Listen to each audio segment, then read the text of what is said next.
이번 영상은 구독자님께서 직접 수집하여 보내주신 잡스크랩과 골드핑거 의뢰 물량입니다. 현장에서 일반적으로 분류되는 형태는 아니지만 실제로 많은 분들이 비슷한 구성의 스크랩을 보유하고 계시며 관련 문의도 꾸준히 들어오는 유형입니다. 특히 외형상 금속이 많이 포함되어 보이거나 일부 금빛이 확인되는 경우 가치가 있을 것으로 판단하고 별도로 모으시는 경우가 많습니다. 먼저 전체 물량을 보면 여러 종류의 소재가 혼합된 상태로 확인됩니다. 금속 프레임, 스프링, 커넥터, 소형 전자 부품과 다양한 금속류까지 단일 기준으로 분류하기 어려운 혼합 스크랩 형태입니다. 겉으로 보더라도 여러가지 부품과 금속이 뒤섞인 정리가 되지 않은 구성이라는 점이 확인됩니다. 각 소재별로 재질과 구성, 결합 방식이 모두 다르기 때문에 하나의 기준으로 평가하기 어려운 구조입니다. 가방 고리나 벨트의 금속 부품, 라벨 형태의 부착물까지 금빛이 보이는 소재들은 종류와 관계없이 함께 수집된 상태입니다. 금속의 색상이나 표면 질감만을 기준으로 선별이 이루어진 것으로 보이며 외형상 금빛이 확인되지만 실제 기준에서는 가치가 있다고 판단하기 어려운 구성입니다. 특히 이러한 소재들은 도금 자체가 아닌 경우도 포함될 수 있기 때문에 외형과 실제 구성 사이에 차이가 발생할 가능성이 높습니다. 그리고 별도로 선별된 골드핑거류도 함께 포함되어 있습니다. 골드핑거는 기판 접점부에서 확인되는 금도금 구조로 외형적으로는 금이 사용된 부위가 명확하게 드러나는 부품입니다. 다만 이 역시 도금 두께와 면적, 기판 구조에 따라 실제 회수 효율은 달라질 수 있습니다. 이제 전체 무게를 확인해 보겠습니다. 혼합 잡스크랩은 총 4.65kg, 골드핑거는 총 0.54kg, 두 물량을 합치면 총 5.19kg입니다. 단순 무게 기준으로 보면 적지 않은 양이지만 구성에 따라 실제 회수 가능한 금속량은 큰 차이를 보일 수 있습니다. 납품 기준으로는 전체적으로 하급 등급으로 분류된 상태이며 금도금이 일부 포함되어 있지만 두께와 면적, 분포가 일정하지 않은 구조입니다. 이처럼 다양한 금속과 부품이 혼합된 스크랩은 외형에서 보이는 색상이나 질감과 실제 회수 효율 사이에 차이가 발생하는 경우가 많습니다. 특히 금이 얇게 분포된 경우, 복합 금속 구조로 결합된 경우, 비금속 비율이 높은 경우에는 예상치 못한 변수나 공정 난이도 대비 효율이 크게 달라질 수 있습니다. 이번 영상에서는 이와 같은 혼합 스크랩이 실제 공정을 거치면서 어떤 과정을 통해 분리되고 어떤 결과로 이어지는지 전 과정을 통해 객관적으로 확인해 보겠습니다. 이번 물량은 다양한 소재와 불순물이 혼합되어 있어 금도 금층만 선택적으로 분리하기 위한 방위 공정을 적용하여 진행합니다. 용액은 방위제와 반응 촉진 성분을 혼합하여 준비하며 적정 온도의 물에서 반응이 이루어지도록 조건을 설정합니다. 여기서 사용되는 반응 촉진 성분은 금도 금층의 용해 반응을 안정적으로 유지하고 반응 속도를 높이는 역할을 합니다. 이 공정에서는 기저 금속과 금 도금층 사이의 결합을 분리하고 금 도금층만을 용액상으로 이동시키는 방식으로 진행됩니다. 이 과정에서 도금 두께, 표면 상태, 금속 구조에 따라 반응 속도와 효율이 달라질 수 있습니다. 방위 용액은 기본적으로 금 도금층을 선택적으로 용해하는 방식이지만 공정 조건이나 반응 시간이 길어질 경우 금 이외의 금속도 일부 영향을 받을 수 있기 때문에 반응 상태를 확인하면서 적정 시간 내에서 공정을 진행합니다. 방리 공정이 완료된 이후 금도 금층이 정상적으로 분리되었는지 확인하기 위해 일부 시료를 선별하여 성분 분석을 진행했습니다. 먼저 골드핑거를 확인해 보겠습니다. 분석 결과를 보면 기저 금속 위에 형성되어 있던 금 도금층은 정상적으로 제거된 상태로 확인됩니다. 표면에는 더 이상 금 도금층이 남아있지 않고 기판의 본래 금속 성분이 그대로 드러난 상태입니다. 즉, 금 도금 구조는 방리 공정을 통해 확실하게 분리된 것으로 판단됩니다. 이어서 금빛이 확인되던 기타 부품들을 동일하게 분석해 보았습니다. 화면에 보이는 부품들은 방리 공정 이후에도 외형상 금빛이 그대로 유지되는 모습을 확인할 수 있습니다. 하지만 분석 결과를 보면 금 성분은 검출되지 않는 것을 확인할 수 있습니다. 이는 해당 부품들이 금 도금 구조가 아니라 단순히 금색을 띠는 소재였다는 것을 의미합니다. 즉, 외형상 금처럼 보였던 부분이 실제로는 금과는 무관한 금속 구조였던 것입니다. 정리해보면 골드핑거와 같이 실제 금 도금이 적용된 부품은 방리 공정을 통해 명확하게 분리가 이루어졌고, 반대로 방리 이후에도 금빛이 유지되는 부품들은 애초에 금 도금이 아닌 다른 금속이었던 것으로 확인됩니다. 이처럼 외형에서 보이는 색상만으로는 금이 포함되어 있는지 여부를 정확하게 판단하기 어렵습니다. 이제 다시 본 공정으로 돌아와 방리 공정이 완료된 용액을 다음 단계로 진행하겠습니다. 방리 공정이 끝난 용액은 금 도금층이 용해된 상태와 잔류 고형물이 함께 혼합되어 있기 때문에 이를 분리하기 위한 여과 작업을 진행합니다. 여과 과정에서는 용액 속에 녹아있는 금 성분과 고형 금속, 비금속 잔재를 물리적으로 분리하게 됩니다.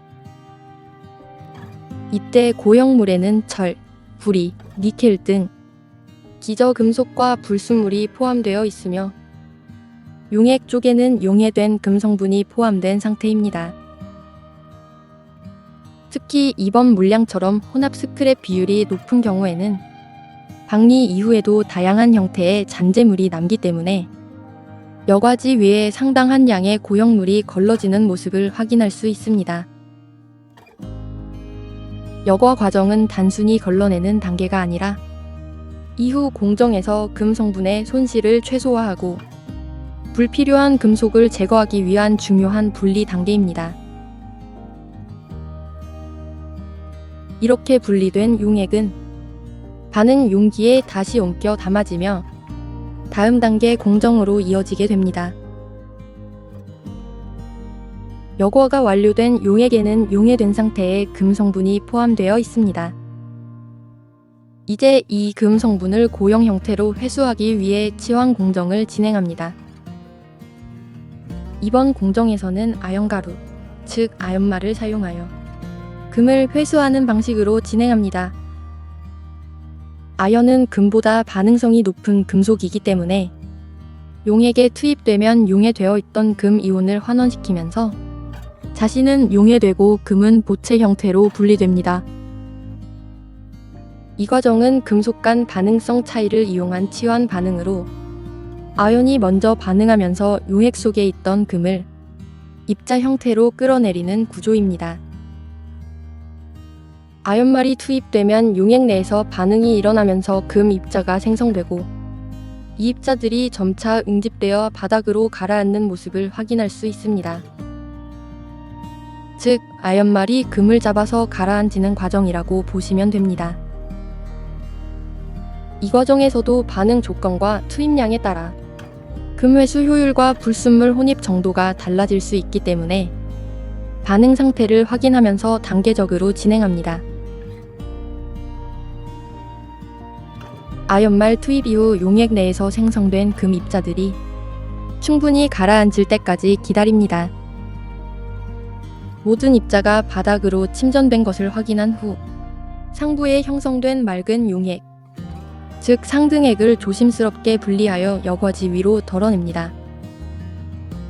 이 과정에서 하부에 침전된 금 입자가 함께 유실되지 않도록 주의하면서 진행합니다. 이후 바닥에 남아있는 침전물에는 금과 함께 반응에 사용된 아연말이 일부 혼합되어 있기 때문에 이를 제거하기 위한 처리를 진행합니다. 여기서 염산을 투입하면 잔류 아연이 반응하면서 용해되고 금은 반응하지 않고 그대로 남게 됩니다. 즉 아연만 선택적으로 제거하고 금은 고형 상태로 유지시키는 과정입니다. 염산 투입 시 기포가 발생하면서 아연이 반응하여 점차 사라지는 모습을 확인할 수 있습니다. 이 과정을 통해 침전물 내 불순물이 제거되고 금의 순도가 한 단계 정리됩니다. 염산 처리를 통해 잔류 아연이 제거된 이후 이제 남아있는 침전물을 여과 과정을 통해 분리합니다. 침전된 금 입자가 포함된 용액을 여과지 위에 천천히 부어주면 액체 성분은 아래로 통과하고 고형 입자만 여과지 위에 남게 됩니다. 여과를 진행하면서 잔류 용액과 불순물을 제거하기 위해 깨끗한 물로 여러 차례 세척을 함께 진행합니다. 여과가 완료된 침전물은 다시 반응 용기에 옮겨 담아 왕수를 이용하여 회수된 금 입자를 다시 용해시키는 과정을 진행합니다. 왕수는 금과 같은 귀금속도 용해시킬 수 있는 용액으로 금 입자를 완전히 용해시켜 균일한 용액 상태로 만들어줍니다. 이 과정을 통해 이후 단계에서 보다 정밀한 분리가 가능해집니다.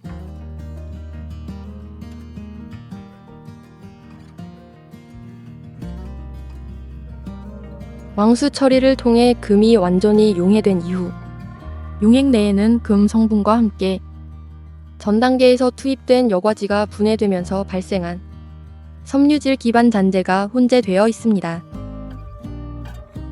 용액을 여과지에 통과시키면 섬유질 잔재와 용해되지 않은 미세 불순물은 여과지 위에 남고 금이 용해된 용액만 아래로 통과하게 됩니다. 이 과정은 단순한 여과가 아니라 이후 환원 공정에서 금의 순도와 회수 효율을 높이기 위한 단계이기도 합니다. 여과가 완료된 용액은 이제 다음 단계인 중화 및 환원 공정으로 이어지게 됩니다. 왕수 처리 이후 용액에는 금이 용해된 상태로 존재하며 동시에 반응에 사용된 질산 성분이 함께 남아있는 상태입니다. 이 상태에서는 환원 반응이 정상적으로 진행되지 않기 때문에 먼저 요소를 투입하여 잔류 질산 성분을 중화하는 과정을 진행합니다. 요소는 용액 내 질산 성분과 반응하여 불필요한 산화작용을 억제하고 이후 환원 반응이 안정적으로 진행될 수 있는 조건을 만들어줍니다. 질산 중화가 완료된 이후 이제 용액에 용해되어 있는 금을 다시 고체 형태로 회수하기 위한 환원 공정을 진행합니다. 환원제를 투입하면 용액 속에 존재하던 금이온이 환원 반응을 통해 미세한 금 입자 형태로 다시 생성됩니다. 이후 응집제를 투입하면 미세하게 분산되어 있던 금 입자들이 서로 뭉치기 시작하면서 더욱 큰 입자 형태로 성장하게 됩니다. 이제 생성된 금 입자는 용액 하부로 침전되며 다음 단계로 가기 위한 준비를 합니다. 마지막 여과 과정입니다. 침전된 금 입자가 포함된 용액을 여과지에 천천히 부어주면 액체 성분은 아래로 빠져나가고 고형 입자만 여과지 위에 남게 됩니다. 이때 여과지 위에 남는 물질이 이번 공정을 통해 회수된 금 입자입니다. 여과가 완료된 이후에는 잔류 용액과 불순물을 제거하기 위해 세척 과정을 함께 진행합니다. 세척을 통해 산 성분 및 잔여 물질을 제거하고 보다 깨끗한 상태의 금 입자로 정리합니다. 세척이 완료된 금은 미세한 입자 형태로 여과지 위에 모여 있는 상태이며 아직 수분을 포함하고 있기 때문에 다음 단계인 건조 과정을 거치게 됩니다. 여과지를 도가니로 옮겨 담고 적정 온도 조건에서 건조시켜 입자 내부와 표면에 남아있는 수분을 완전히 제거합니다. 이 과정은 이후 용융 과정에서 불필요한 반응이나 손실을 방지하고 금속 상태로 안정적으로 전환하기 위한 중요한 준비 단계입니다. 수분이 남아있는 상태에서 용융을 진행할 경우 급격한 반응이나 불순물 혼입이 발생할 수 있기 때문에 완전 건조 상태를 확보하는 것이 중요합니다. 건조가 완료된 금 입자는 이제 고온에서 용융 과정을 통해 하나의 금속 형태로 정리됩니다. 가열이 진행되면서 입자 형태의 금이 서로 결합하고 표면이 점차 매끄럽게 변하며 완전히 용융된 상태에서는 하나의 금속 덩어리로 형태가 정리됩니다. 이 과정은 분산되어 있던 금 입자를 하나의 금속으로 결합시키는 최종 정리 단계입니다. 그렇게 모든 공정을 거쳐 드디어 하나의 금속 형태로 정리됐습니다. 이제 완성된 금을 기준으로 최종 결과를 확인해 보겠습니다. 이번 공정을 통해 회수된 금의 총량은 1.95g입니다. 분석 결과를 보면 금의 함량은 약 99.97%로 확인되며 불순물은 극히 낮은 수준으로 고순도의 금으로 정리된 상태입니다. 총 5kg 이상의 물량을 처리한 결과 실제로 회수된 금은 약 2g 수준으로 확인되었습니다. 즉, 외형에서 보였던 금빛의 양과 실제 회수 가능한 금의 양 사이에는 큰 차이가 존재한다는 것을 확인할 수 있습니다. 이번 결과를 통해 확인할 수 있는 핵심은 하나입니다. 금색을 띈다고 해서 모두 금이 아니고 금도금이 적용되어 있다고 해서 모두 높은 회수 가치를 가지는 것은 아닙니다. 앞서 분석에서도 확인했듯이 금빛을 띠고 있던 대부분의 부품들은 금도금이 아닌 철, 구리, 아연 등의 금속 구조였습니다. 즉, 외형만으로는 정확한 판단이 불가능한 소재입니다.